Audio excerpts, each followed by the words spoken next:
Un président public a élu avec combien de programmes? 100 jours, tu les genoux, état de droit. Non, on définit ça comme quoi? Aucun bilan. Si le mandat d'un président public na Congo a il y a 3 ans, ne conférence c'est que le soga quel bosso ba congolais a lobana bangoni. Le programme un président public ezako kitaba biya ba avion. Et ba avion ko banda bino boye bosso mbi ata mo côté. Et puis tu les genoux ane suki ka wana. Moni ka banda balance ka ngwana. Oh, ça régime à balancement. Est-ce que vous avez parlé de Bawario, balobeli yango. Soki détournement, salami na gouverneur militaire présumé détournement. Nana ko juger organe ni nezali compétent ya ko juger to ya ko sanctionner. Gouverneur wana militaire, est-ce que assemblée professionnelle ko juger un militaire? Balobi o commission sécurité défense et assemblée nationale et en temps de gouvernement. Ça c'est une folie juridique. Aucun député n'a réfléchi en termes de proposer une loi sur portant modalité pratique de l'état de siège. Azate. Il faut d'abord voir ça bilan ya état de siège. Est-ce que le mécanisme est en place est efficace? Ce qui oui, c'est que va proroger. Ce qui non, c'est que va proroger. C'est que il faut pas ce peuple.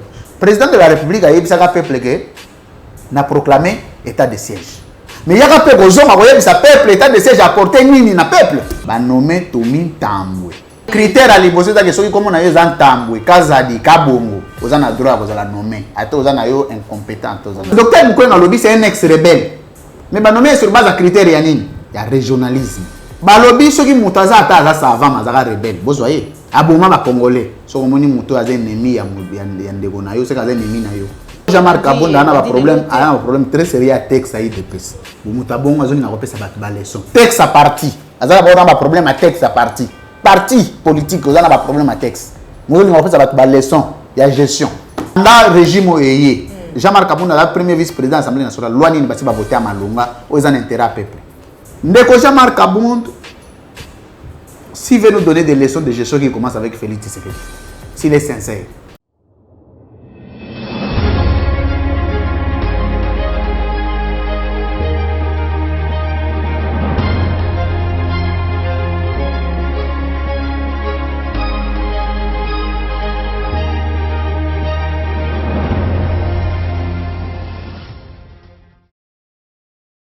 Bonjour, bonsoir, Bande Koualandi, Picliar Télévision, la chaîne de vérité. Vous allez bien, encore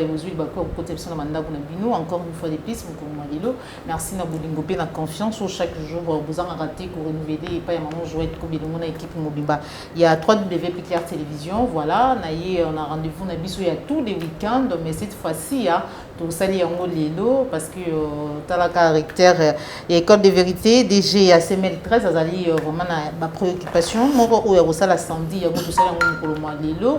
Mbote na bino nyonso, merci na Joël Go na gauche, chasseur d'image, je vous remercie ma caméra, merci na bandiko nyonso, vous allez continuer pour soutenir Picliar Télévision, la chaîne de vérité. Sans plus tarder, na kopé s'inviter dans ngai au Bouyebi, le dernier na mutiko déjà, recteur école des communicateurs, DG ACML 13, grand flic. Lui France Kouzikessa, Mbote. Mbote Joël Kombe, Mbote na équipe nyonso plus Clair TV, ça fait beaucoup de temps. Tout mon annité parce que aux oies congé. Ouais. Aux agues na repos. Est-ce que congé Sili aux ongi? Merci pour notre salat qui tout ça et là-bas congolais d'ici comme d'ailleurs. Merci beaucoup pour nous honorer vraiment ma rendez-vous na biso mon amboka lui français na yo qui détournement il y a misolo ya matali projet chilengelu mbala moko na seki na bivo na luka grand flic réaction na autant qui alors que projet même pas d'opposer projet nanu musala ko de salamité loko kutu même misolo ezala ki ya louer tout peut débloquer pour na lisolo wana et qui bisika comme d'habitude détourner. Joël Kombe, lelo d'abord naza na regret. Émission à lelo nazo salango na esengote comme d'habitude parce que oyebaki lingomba na biso to lança qui VED, victime de l'état de droit.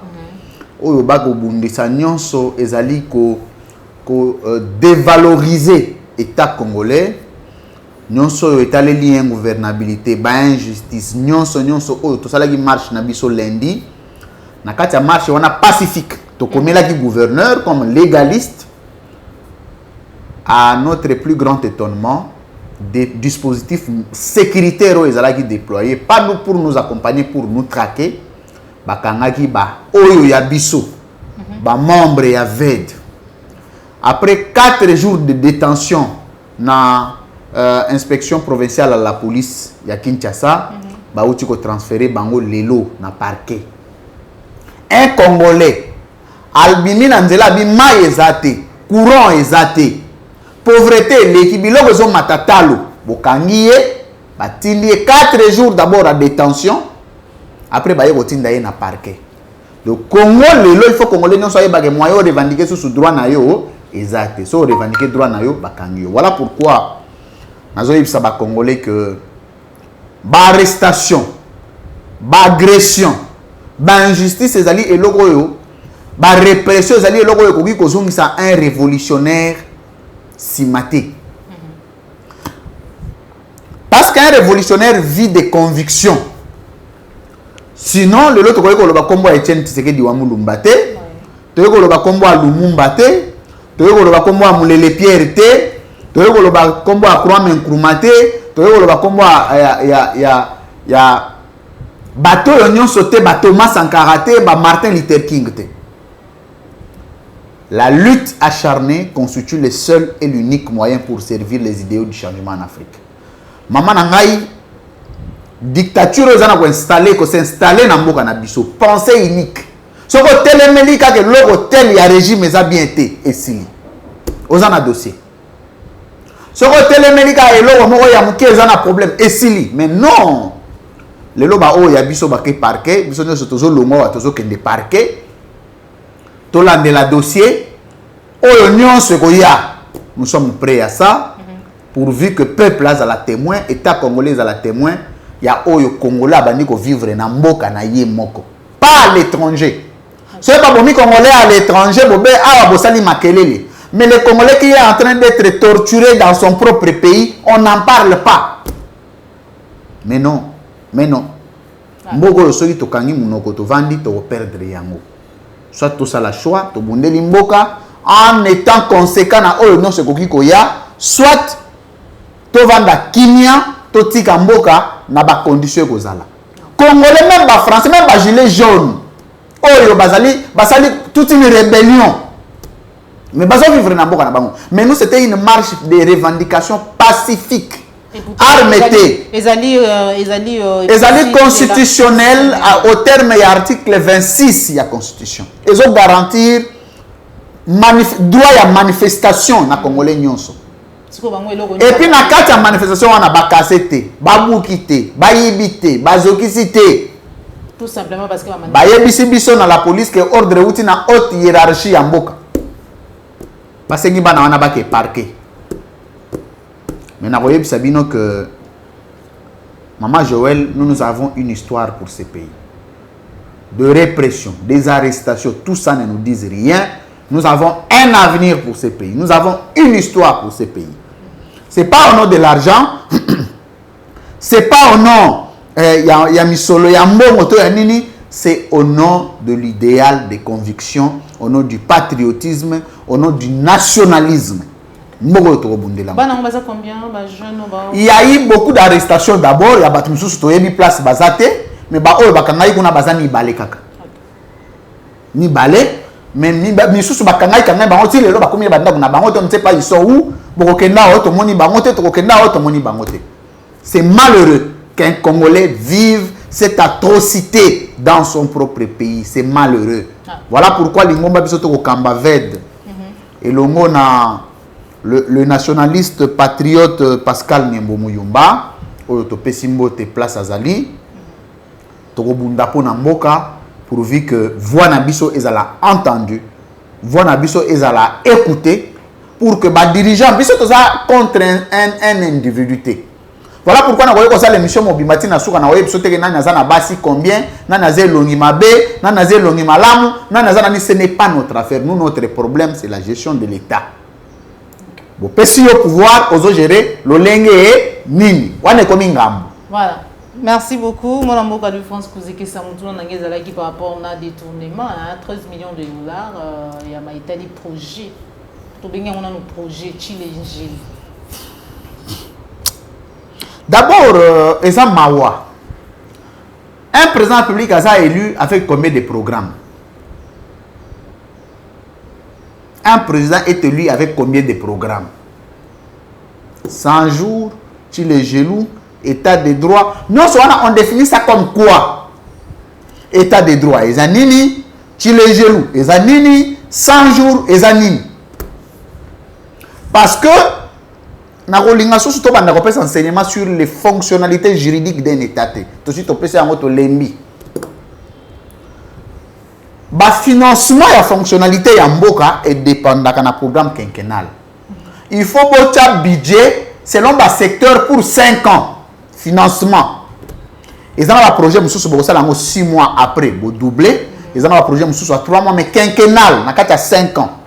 Mais on a commencé à lancer 90 jours, pour Tindi Mbongo. 10 jours, pour Tindi Mbongo. 14 jours, pour Tindi Mbongo. Il y a 200 jours, pour Tindi Mbongo. Mais il n'y a aucun bilan. Aucun bilan. Si le mandat d'un président public na Congo il y a 3 ans, parce que je fais quoi du mandat que vous m'aviez donné? Ceux qui le mandat il y a 3 ans. Vous avez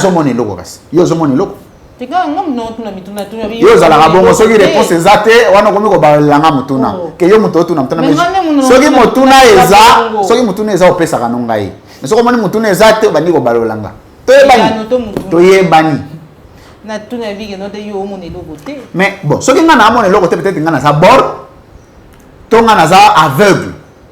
Bateau ce qu'on a logo baluba. Yo si on a déjà monté une émission. À lobby que à 3 ans, à 2 ans et demi, voici ce que Félix Tshisekedi a fait. Preuve à l'appui. N'a pas document dans ma boucle. Au son mona. Bah oui, ça va quitter ici Bibabia avion. Donc programme un président public qui va quitter Bibabia avion.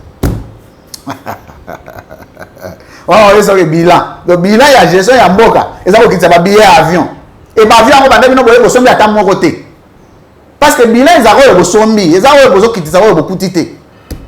Boye bisa biso, il y a combien d'avions, il y a combien de bus, il y a combien de ceci, combien de routes on a fait, il y a combien de bâtiments. Yo soki de banda régime ya batongi ata bâtiment moko. 3 ans quand même. Na lobby hein. Monsieur Kabila tonga gata moko c'est pas. Na lobby hein.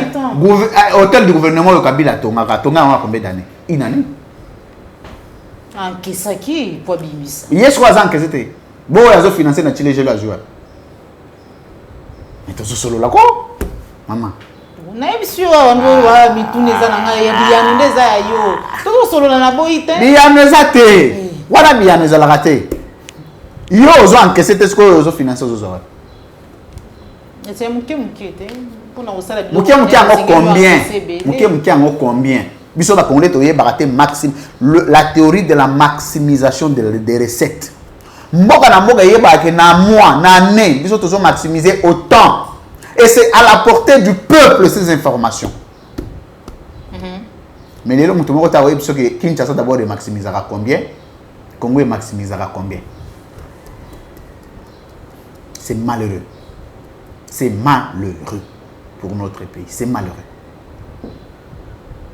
13 millions qui oui, bah, apparemment dans Mboka on parle que des millions. Bon, comme on les gelous, hein? 13 millions, on a moyen de le faire. Maintenant, on a le lobby programme. Et puis, tu les gelous, on est sous qui gawa. On a balancer là. Oh, les régime à balancement. So, il va lancer et s'il on va lancer sous sous. Mais bien là, ils ont raté que non, oh, tu lances ils ont combien? Tu salis d'unité. On va lancer au Chikwetu. On va lancer sous bord Chikwetu. Chikwetu, tu les genoux, Chikwetu, tu les genoux, nous aurons Chintu Chetu. D'ailleurs, le programme est à Bongo. Chintu Chetu, Chikwetu, tu les genoux. Donc, Mbozo Kamba Bongo. Le France Kouzike. Un État. Ça, c'est un État. Ce n'est pas une organisation. Je voulais dire, ce n'est pas une structure. Ce n'est pas une ONG. Ce n'est pas une fondation. Ce n'est pas un parti politique. C'est un État. Voilà. Moi, en Mboka, France, grand flic. État de siège, il y a qui a éveillé, Bawario, Pétan, Bayende, état de siège, il y a. Comment Bawario, bilan 100 jours, 100 jours, max action de grâce. Au moins, tant que tu vas dans Mboka, na maziba, tu vois, dans Ouais, les ruisseaux, ouais. dans Naba. Bayar va boire à Kissimon. Je comprends bien, biso ba boire la toye bien. Voilà. So oye, omoni oye na ba lac. So boni bo kangambisi bayar na Kissimon boy. Ya matiti. Ouais. Ba touti yango, ba touti yango parce que biso to na expérience ba kambo belé ndo moni biso. Donc so nga na gérer mboka, na gérer mboka en fonction de la réalité ya mboka. Parce que na yebi mboka bien. Ba touti matiti wana esili ezaka vert. Eza poison pour na mbisi ya mai. Allez, baye bani ko ningisa ngona kati ya moni mbisa bani ko bima moko. Ya biloko basala ki gouvernement. Ba boy ba bu ba warrior nyonso. Ba mona warrior ko kanga ba selfie. Yo warrior nzata ba selfie papa. Il y a un peu de divertissement, moi raconte-moi aussi. Ce que ça la ramène moto ya sala ka divertissement. Moto sala ka détente, ça moto a travailler à mingi. Ce que nous allons faire, nous allons se divertir. Ce que nous allons faire, monter. Le peuple a relié divertissement. Le France, c'est pour bêter le solo, il y a maille, il y a mbisi, n'a qu'à ça, il m'a échangé couleur, mbisi, Libabé. Oh. N'a pas eu ça. Yo sommes na malade, on a encore maille baluki. On sommes na wa. Libabé. Ça arrive. Chauffement climatique. Banabatu, nabi hein. Banabatu. Batamboli na nzela pona réclamer mai na courant kangi bango tie bango na boloko. Nzamba tiki yo. Tika mama. Nzamba za. Yango mai échanger. Yo talaka tozawa ngana yo tozawa. Talaka. L'autre ba science est belé, dénonciation est belé. Parce que surtout le science est belé on dirait to yoga na bien té. Toujours le des langage. Surtout le science bazo le chile jelo on dirait to yoga na bien té. Faut que to kotanam on moni baloba ngo le principe de la proportionnalité, de l'équilibre proportionnel. On moni ce qui bozana en termes de leadership. Ce qui bozaboué muto azali kolona muto ana sebo ana choix. Soit to azana se fois mata, soit to azali kolé fois kita pour créer équilibre communicationnel. On est dans la philosophie de communication. Si quoi ce qui ovandi ozo communiquer na foule. Yo zo lo bana anglais foule yo ka ki Congo. Boso holandais. Yango moni biso to ana besoin pe to linga to kita mo ko ndire to ya kolo trop. Tekelega ki likolo ma. Ba comprendre te so na to kita na niveau les genoux pour to se faire comprendre bien. Maye baluki. Koto zo ga o ba lave. Oh éruption. Koto yo ga o c'est la malédiction. C'est la malédiction. Tout régime dictatorial ou tout régime dictateur est toujours devant Dieu maudit parce que tant qu'on a prêté seulement au lobby un état démocratique au centre d'Afrique. Tant qu'on a un état dictateur, c'est fini. C'est fini. Le France, pour ce qui est état de siège, il y a qui a, mais quand c'est de l'autre, tout le monde, malgré l'état de siège, en tout cas, criminalité, toute violence, c'est aussi la partie de la République démocratique du Congo. Toyo qui sous détournement, il y a 13 millions de dollars pour Bima qui n'a 25 millions. Est-ce que vous avez le Bélango? Yo, yo, qui a le Bélango. Bawario, Balobeliango. Nazo pesa moi notion très importante. Il y a fonctionnalité, il y a Oyobabengi. Période d'exceptionnalité constitutionnelle dans un État. Ça, c'est une dimension juridique et du droit constitutionnel importante. Sur le plan constitutionnel, nous avons 3 périodes d'exceptionnalité constitutionnelle. Ce sont des périodes qui vont au-delà de la constitutionnalité, dont le pouvoir est seul concentré au président de la République. Il y a un état d'urgence, état de siège, état de guerre. Le président peut usurper certaines fonctions. Il y a Batoumissou pour poser les actes. Mais il y a 2 concepts, je crois l'avoir enseigné une fois ici, 2 concepts Oyo. Et ali ko créer un mécanisme juridique sur l'existentialité constitutionnelle il y a période où on a modalité pratique et mesure d'accompagnement, 2 concepts. Mesure d'accompagnement, modalité pratique d'abord. Modalité pratique est du pouvoir constitutionnel il y a ordonnance présidentielle comme acte administratif de haute portée juridique. Oyekoya kolobake na période telle ngai président de la République n'a proclamé état de siège. État de siège wana musala nango rôle nango eza boye mission nango eza boye. Ça c'est dit. Maintenant il y a les mesures d'accompagnement qui relèvent d'une loi au niveau du Parlement pour un koloba na kati ya mesure d'accompagnement soki muto asali na kati état de siège. Soki gouverneur militaire oyo bache asali erreur ba juger comme militaire ou comme civil. Parce que comme tout en état militaire, a exercé la fonction d'un civil. Gouverneur, tu dis qu'il y a un gouverneur, c'est un civil. Ouais. Mais exceptionnalité constitutionnelle, les alliés que gouverneur a comme un militaire.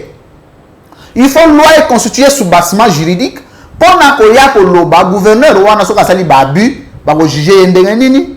Ce qui n'est il faut que sanctionner organe nini les alliés compétents, il y a juger juridiction compétente naïe, il y a un juge naturel naïe. Parce que tu dis qu'il y a un général, il faut pas juger dans la cour militaire. Oui. Mais awa, dans le cas d'espèce, il faut cour de cassation, juger gouverneur. Makamboana nyons, tu les gelus, mais là, on a les boumoué.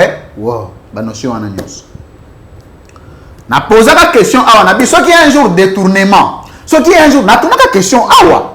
Ce sont des questions de droit que je soulève. Bisso, au moni, maman Joël, on est toujours compris plus tard. Et on le sera toujours compris plus tard. Parce qu'à un moment, pour un État, tu te dis, il faut que tu te taises, tu laisses les choses.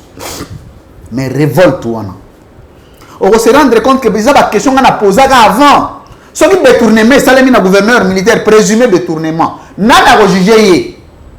Ce qui a sali mabé, organe les alliés compétents à juger et à sanctionner. Parce qu'un gouverneur a nommé par une ordonnance est investie par comment Azali voté par l'Assemblée provinciale et investi par ordonnance du président de la République. Oui. Ok? Si koyo, tu as un principe, il y a acte contraire.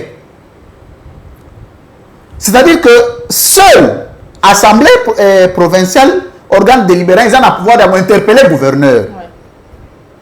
À défaut, il y a sanctionné par une motion.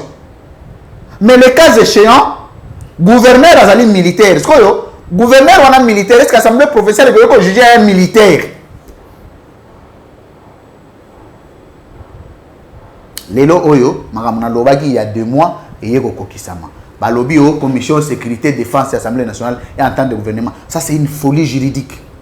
C'est une folie juridique. C'est ce que j'appelle la comédie des droits. C'est de l'illettrisme juridique. Je vous dis, prenez ça comme vous voulez, excusez-moi. Moi, je suis dans ça devant vérité. Non. Commission défense et sécurité à attendre un gouverneur militaire. Parce qu'il y a dit que toute audition a des conséquences au bengi la coercition ou les sanctions administratives. On sous-attend que ceux qui commission défense et sécurité va entendre le gouverneur wana. Donc Assemblée nationale et qui peut poser une décision sur le gouverneur. Parce que sous commission ils ont travaillé au nom de la plénière. Donc, ce qui va montrer qu'il y a des indices sérieux de détournement, plénière et siège pour sanctionner le gouverneur. Et c'est écrit dans quel texte? Argument, d'abord, pour le gouverneur aille Samba devant la commission de défense. Il puise ses pouvoirs dans quel soubassement juridique? Parce que le pouvoir en droit est d'attribution. Pour ça, on a pouvoir à il ne faut pas payer ça il faut qu'il y ait une loi. Aucun député n'a réfléchi en termes de proposer une loi sur portant modalité pratique de l'état de siège à Zate. Aucune initiative. Tout le monde a dit tant d'autres Congolais contre l'Icanissi. Il y a un projet état de siège parce qu'ils ont déjà fiasco. Bon, Batoaloucha, moi je le respecte beaucoup dans le mouvement citoyen parce que malgré le dédoublement, malgré la position inconfortable, mais c'est des gars qu'il faut respecter. Point de vue Nabango, et ça point de vue Nabango, je les respecte comme tel. Il y a il faut d'abord voir que ça bilan il y a état de siège. Proroger ou non, parce que la prorogation ou non dépend de l'efficacité de mécanismes et politiques et juridiques et sécuritaires mis en place. Efficacité. Est-ce que le mécanisme est en place est efficace? Ce qui oui, c'est que va proroger. Ce qui non, c'est que va proroger. C'est que il faut pas y avoir ça peuple. président de la République a dit que le peuple n'a proclamé état de siège. Mais il y a un peuple qui a peuple état de siège apporté ni na peuple. Wana a état de siège va nommer Tommy Tambwe comme coordonnateur. Tommy Tambwe. Pour désarmer, pour démobiliser, oui. Va nommer Tommy Tambwe. Tommy Tambwe. Ozo se planer na kombote to na musala to. La kombote yo lobit. Oui. Tambwe. Kota sala musala ya ko. Nana nommé. Nana nommé. Président de la République. Nani président de la République ana kombote. Félix Antoine Tshilombo Tshisekedi. Très bien. Et bien là, il y a une philosophie ex-rebelle. Pourquoi tout le temps la nomination? Déjà, critère à l'imposer, c'est que ceux qui comme on a eu Zantambwe, Kazadi, Kabongo, aux en a droit, vous allez nommer. À tous, vous en avez incompétent. Oh là là. Oui, mais c'est ça, non? Parce que le docteur Moukouen dans le lobby, c'est un ex-rebelle. Mais bah, nommé sur base de critères, il y a régionalisme.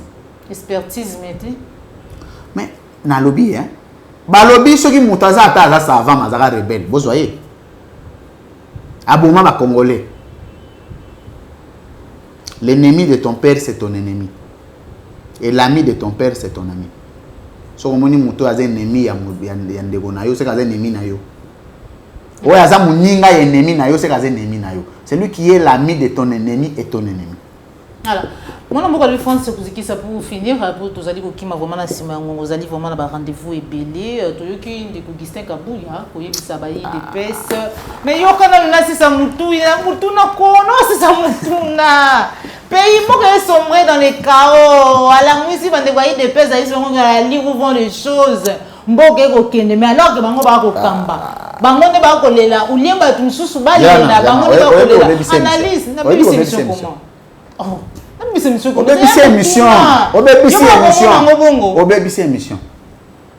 émission de bandaki nango kitoko bongo bebisi yango. Ondimi na obe nako émission yebeba. Pona yo. Au monde en boga ndeni ala li où vont les choses. État de siège eko simbate détournement, nomination. On est temps oza na époque Marshal Mobutu. Ce ba émission secrétaire général du parti populaire de la révolution, un père oyoki conseiller à président de la République, oyoki un porte-parole du président de la République, oyoki comme on a yé, tu sens le poids d'un État. Et quand un secrétaire général d'un parti, on est en président de la République, ce qui secrétaire général appartient à Azuma Loba, hein? Yo poso contredire le bas il faut attaquer physiquement kaze longi mabe aza mwindu mais okoki ko attaquer na mambozo le baté te nazo lo baboye okota na capacité ya attaquer na makambo lo baté parce que ça doit être quelqu'un au grand complet wa bengi comme moto mwana bouté ba bengi comme mwana bouté du président. Regarde à quel niveau nous sommes descendus comme République. Les monaboutes du président de la République. Le président n'a pas monabouté. Non, un message mon repère ça c'est ngoto avec un salaire il y a membre du gouvernement bientôt ils allont réduire hein c'est ngoto. Problème ezaya salaire, problème ezaya bilan. Ya musala li peuple. On m'a ezana mutu mususu ouais. Tellement Moussala a salé les amas cassés. Le peuple a décidé de baisser salaire. Un peuple peut décider de l'augmentation du salaire. C'est-à-dire que le peuple se dit, dans la condition de se vivre. Qui avait posé la question à l'époque, Marshal Mobutu touchait combien? Mobutu était devant les interviews du monde où il n'y avait aucune censure.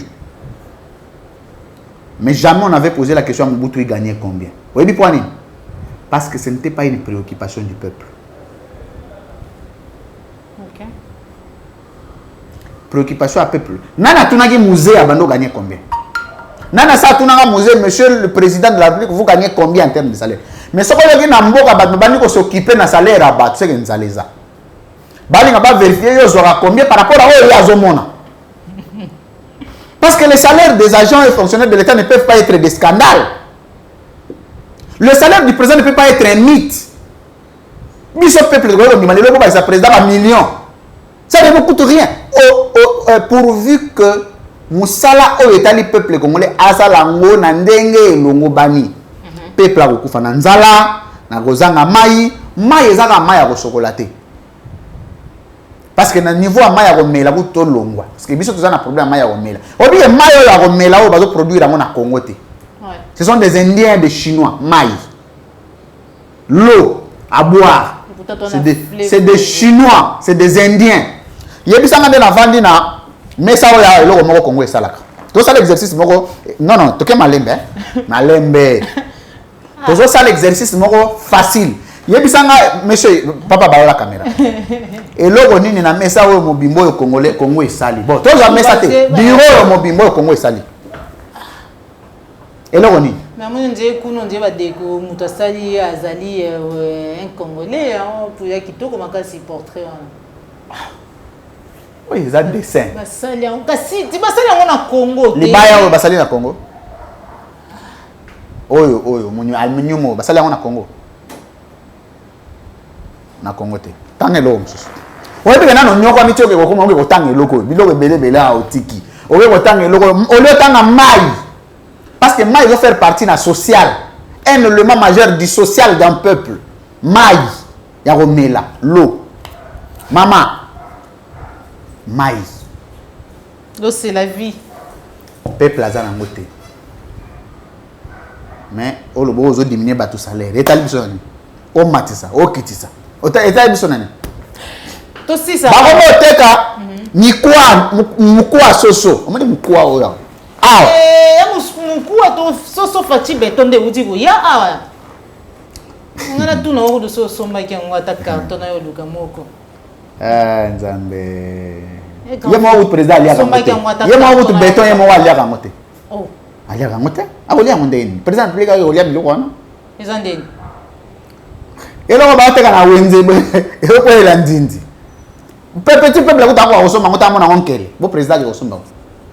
Mboge kufi.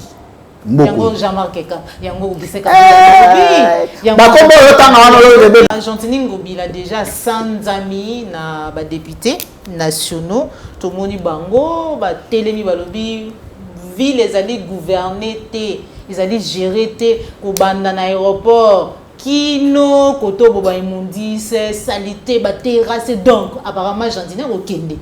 Toi okende parce que tout le monde na makambo yumbi aloba ke nante yé bon, très bien. Relation sur le plan fonctionnel de l'exercice institutionnel, il y a gouverneur et députés nationaux. Relation. Sur le plan coopératif et institutionnel, quelle est la relation? Député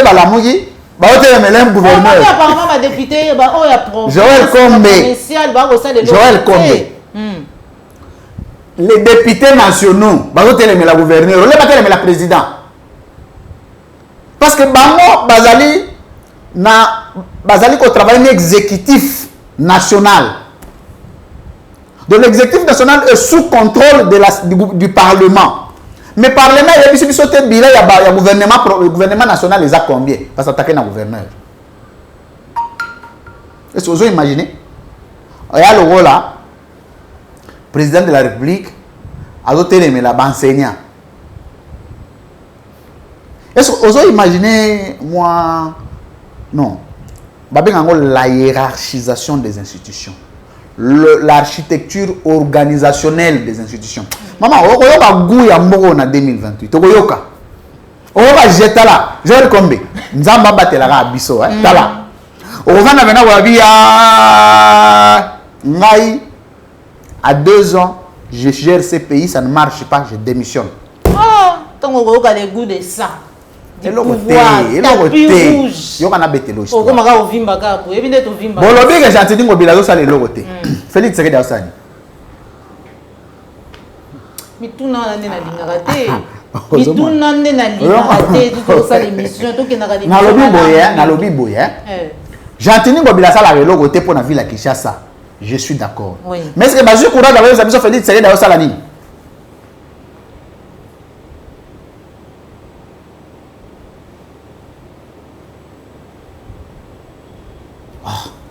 Oui, on va observer une minute de silence. Non, parce que on a émission déjà qui me tourne ça en et qui me sont réseau. Non, c'est déjà qui me tourne ça en gars. Et qui me sont réseau. Et à moi, on va et bouger la crâne. Avec une réduction de ma solo. Deuxième du solo. Gentini Mobila. Azo na kota FCC, azo sala loko na ville ya Kinshasa te. Boba gouverneur o batiaki na compte IDPS. Bazo salani. Abi ke bango moka ba ko selo te ya. Bango moka ba ko selo te. Il faut pas ça la mona nani basi. Pas mi souba soutenir bango. Banani. Gentini Mobila soutenir bango. Gentini Mobila assistant et informateur. Assistant là. Informateur. Banomaka ya assistant informateur, Félix Tshisekedi banomaka. Et puis gouverneur banomé assistant informateur. Mais quand il y a une sacrée. Quand on dit cela groupe moi WhatsApp pour les amis de Gentini Ngobila, assistant de l'informateur. Banane. Tanga ba kumende ko banga tanga kombo. Comment on attanga? Na sali ka commentaire na makambo zolo ba to leki. Voilà. Assistant informateur, tant que le président a nommé assistant informateur, il est très incompétent. Vraiment. Est-ce que biso batoza na kati mboka, toi na normal té hein? Biso batozo ta la gestion soit ngal France. Na ça normal té. Batumbe ba sala ba normal, c'est que ngana mona mabango anormal hein. Peut-être que ça na bien mais ngana mona mabe. Bande wa poto bo mais un peu ko yebisa biso na émission hein. Qui comprend mal. Mouton est incompétent, on nommé assistant informateur. On peut 2 millions par mois pour assailler la rango pour la ville. So, incompétence, c'est à quel niveau? Ça, c'est 1. De 2. Ils ont quand même élégant. Très élégant. Que vous saluez la responsabilité. Si vous avez vraiment convaincu, vous avez motivé, pour comment le voilà? On est Nintendo. Parlement on va voir Nintendo. Tala. Kuna so ba beta ko to ko nomi. Ko to tala. Et là nous va simbi banini clavier Nintendo wana distance. Azo commander. Ti so ko moni courant communiquer ta. C'est wana financement katani. Ba ko. Ba ko pe manano ti ba er moko boye. Muta Nintendo so courant zone ya bandeli sous. Mais initiative hôtel meza ya Jean-Marc Kabunda apparemment Gentini Ngobila on ska kende makambo e bandi kalate yemo Jean-Marc Kabunda ana problème très sérieux à texte aí DPS to bandana no to kenda comme ça ba lo mususu ya ko bible ils ont 2 dimensions ils ont la dimension physique na dimension spirituelle l'esprit et la lettre. Bible lobi soki na babiloko mukie o ya mikie oza fidélité ozala fidèle na biloko minene te texte na yo moko ya parti bate IDPS na ba problème à texte à tous les niveaux et ba na soutenir na za porte-parole à IDPS na Paul Chilumba la porte-parole oyo koto porte-parole Jean-Marc Anoma yaye tout ça vous comprendre hein voilà mais sikoyo Bumutabongo azoni na kopesa bato ba leçon texte à parti azala ba problème à texte à parti politique azala ba problème à texte moi na kopesa bato ba leçon ya gestion bon toujours asko na deuxième question nazo poser opposer bato to solo depuis deuxième régime yo tsiko vo solo na yo za ndeni ka ngam nazo tuna yo otuna rara molo bagate ko solo les alaka bozolo bana 2 personnes yo poko exemple lo muso tuna pe ko solo la ti tanga na tuni siko banda régime eye Jean-Marc Kabunda la premier vice-président de l'Assemblée nationale loi nini basi ba voter à Malonga aux intérêt à peuple Jean-Marc Zoyo ka mutuna lui France ko tuna yo loi moko d'abord Jean-Marc Kabunda ça ezana ba membre ya omoni un président membre du bureau peut travailler avec un député pour que apporter loi na ye. Ouais. C'est Jean-Marc Kabunda a pensé déjà au proposition à ta proposition à 2 phrases à loi. Bon, soit assisté classe par au salon, bien qu'à Gotanga, c'est pas aussi mal. Parce qu'on a ce qu'on République ils sont en retard parce que bazo foot l'homme minerval, bazo foot l'homme minerval, bazo sous ils ont un salaire naïe lui France. Ils ont un salaire naïe. Salaire à moi Namboka. Kasi mboka c'est moi dans foot l'homme minerval. Voilà to boya ngote. Mais tout ça sous victime sous ya ba irrégular. Non, mais monsieur madame. To foot l'homme bongo, biso sous to za sous ba victime ya mais gestion temps. Ndeko Jean-Marc Kabound, s'il veut nous donner des leçons de gestion qui commencent avec Félix Tshisekedi, s'il est sincère. Pour en dire que, Magamazo Salango Salango a loyauté. Après, d'abord, regardez cette personne de Félix Tshisekedi à Salinine.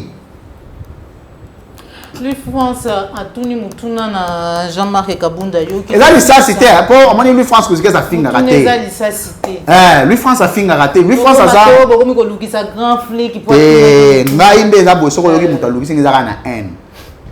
Na mutema mabende za boyenga na finga raté na chola raté no ya boyenga na oya te na yebsa mututelo no ya pakolaka ya chaka ba produit yebo ya sa mutu likoshi yebo babilo ko na yaka na mote.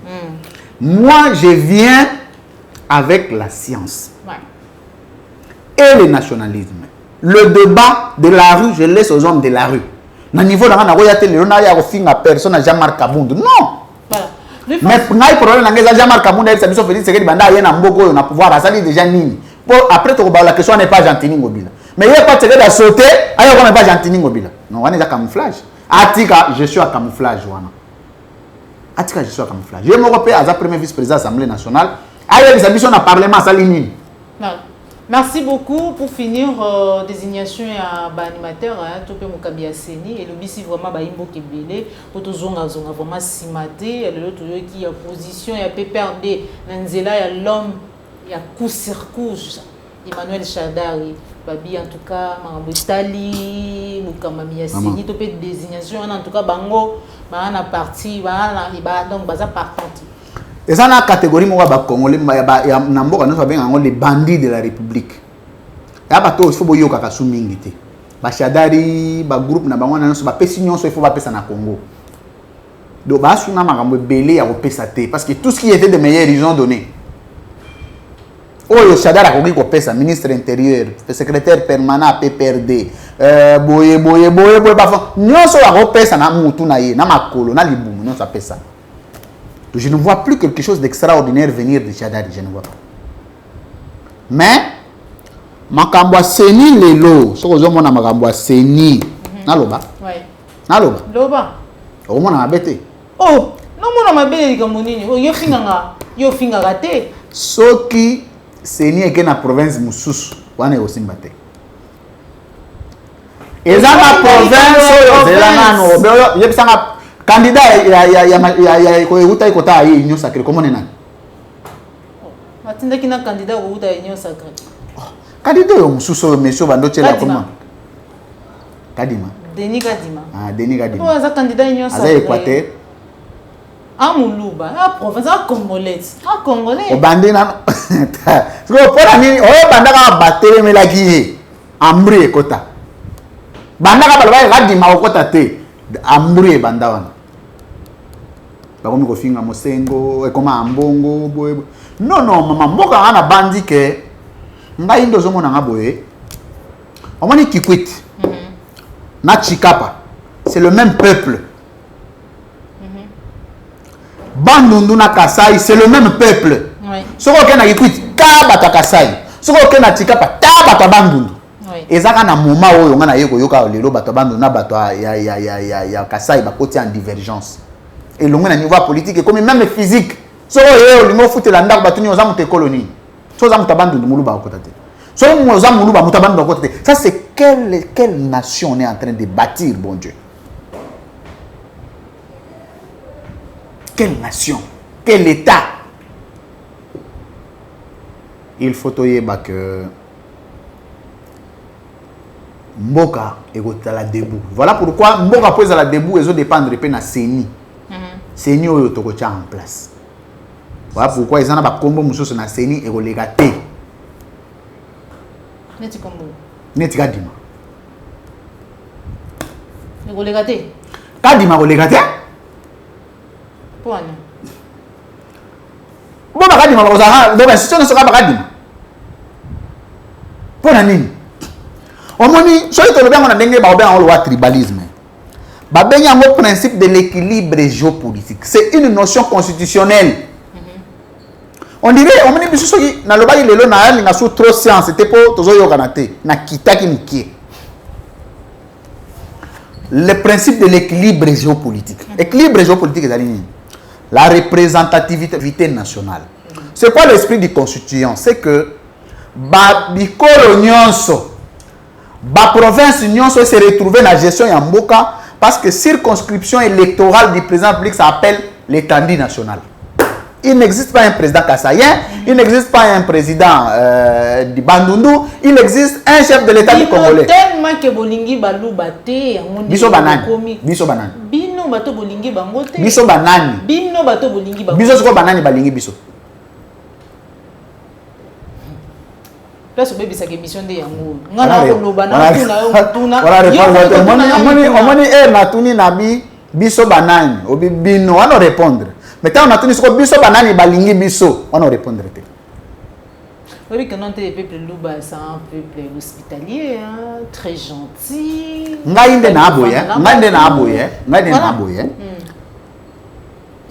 Je préfère encore Kovanda na Muluba, vivre na Muluba.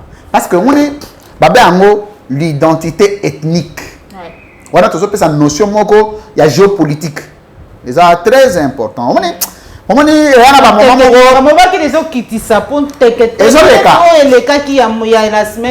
l'identité ethnique d'un peuple. Chaque peuple a une ligne de démarcation.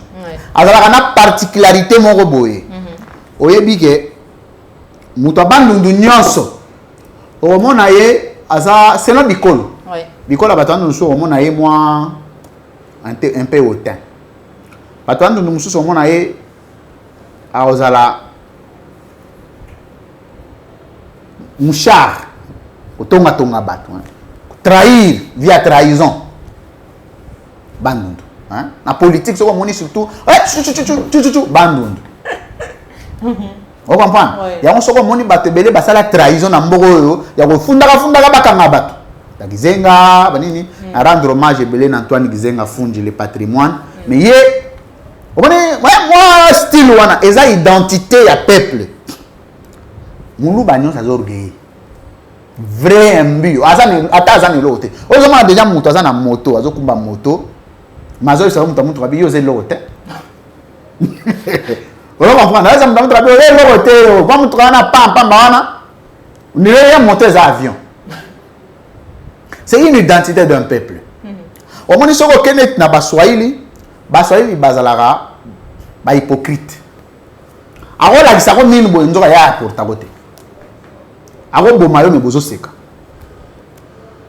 omai batetela nano bango na bango balingana raté batetela bango baza bato moko trop agressif babundaka baswaka na minu babundaka circuit netika les chadara linga circuit te bana moi qui voyou ebelé c'est des voyous. Oh là là, mais eza identité à chaque peuple eza insulte te parce que na bande na bato ba mouchard kotonga tonga mais to ko bakaka tenga na boite na ba isa so mususu pona batetela to koba na ba comme misatu onyo fande batetela apparemment to ça l'émission et puis batetela baza ba tribaliste na niveau 0 mutetela so ba yebi ko mutetela mususu ba chande ndinga na ba isa banani susu bangala baza peuple moko bien mungala soka za ni longo ndelo bakanga na za mungala do mutazo bisa na za mungala mais pité mungala na zo komande c'est la boîte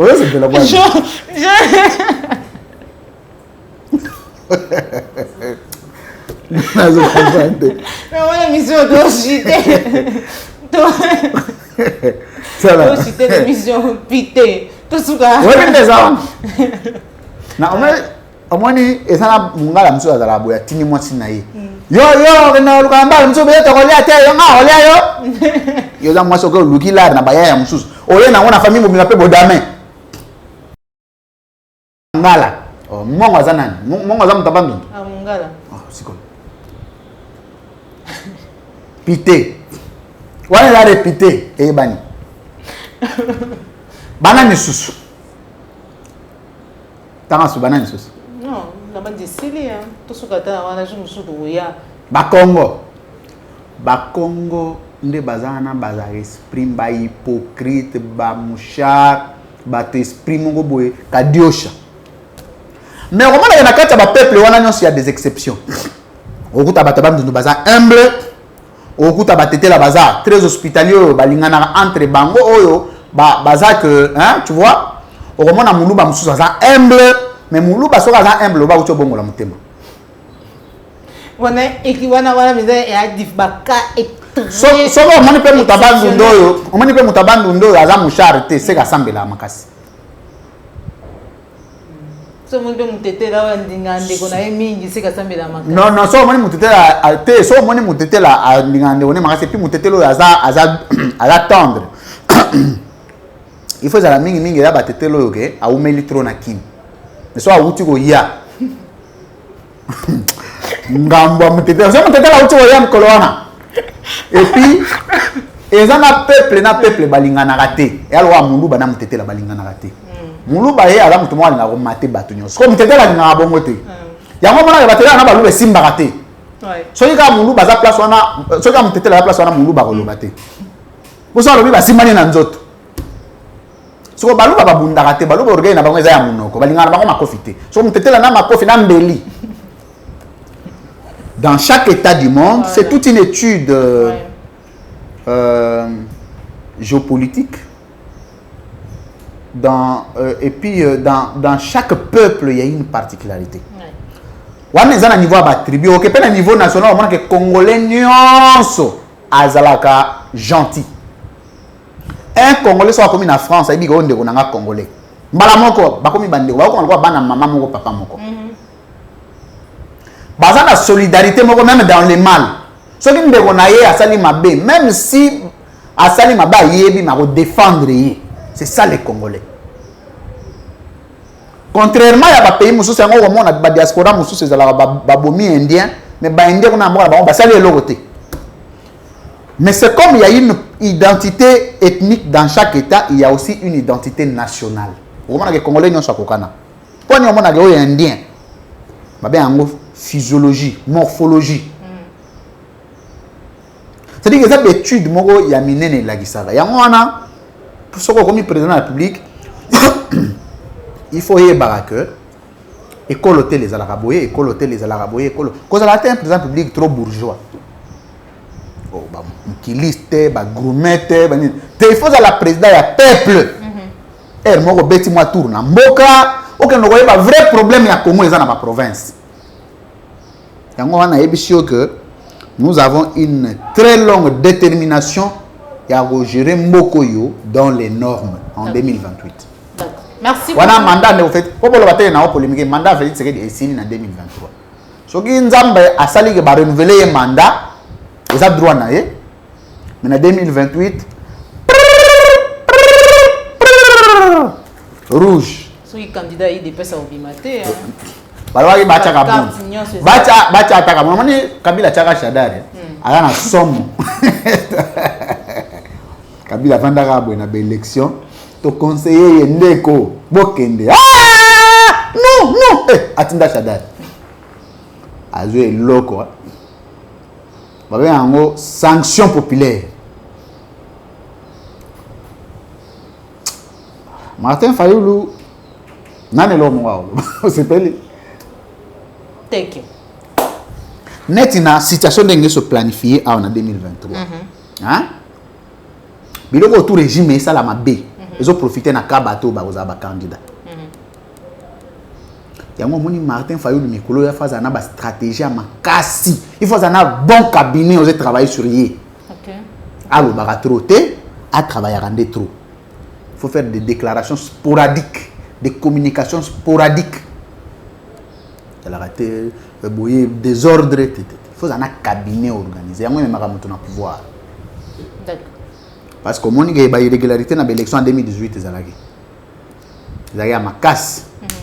selon des batmusu baloba fayo la bimala ne ezanga mna lobité ne batmusu baloba ndenge pe 5 elobara ndenge pe mais to tumba mboka te mwana mboka Félix Tshisekedi avandi wana mais atika nde n na baninga nana sana n ndeko Félix Tshisekedi baleki na yo bazotambola mpona koreklame mai na courant yo kokekanga bango tya bango na boloko ndeko na ngai ye moto akangi bango nani kasi la police eza nani yata Kabila ezaka Kabila ndoka nga siko nani aka. Ça c'est grave. Nous sommes arrivés à la fin de notre émission.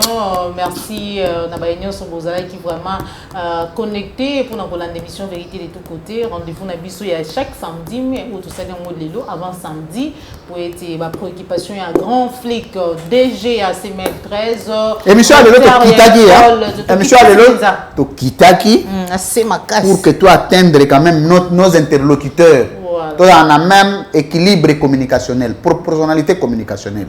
Pour apparemment, ils ont créé des équilibres. Ils ont maté trop, c'est donc. Ils ont ligné, ils ont passé message, mais à partir de la semaine prochaine, ils ont le système. Merci beaucoup, Louis-France Kouzikessa, pour nous répondre à l'invitation d'Abisso, surtout considération, un peu respect à Malobanayo, parce que Baboni appliqué à Balanda. Dans la comprendre l'identité, où tu le bango référendum autorité morale depuis Paris. Merci, Nakordo Pimafrikou, Popo Layombe. Merci. On se retrouve pour un prochain numéro. Au revoir.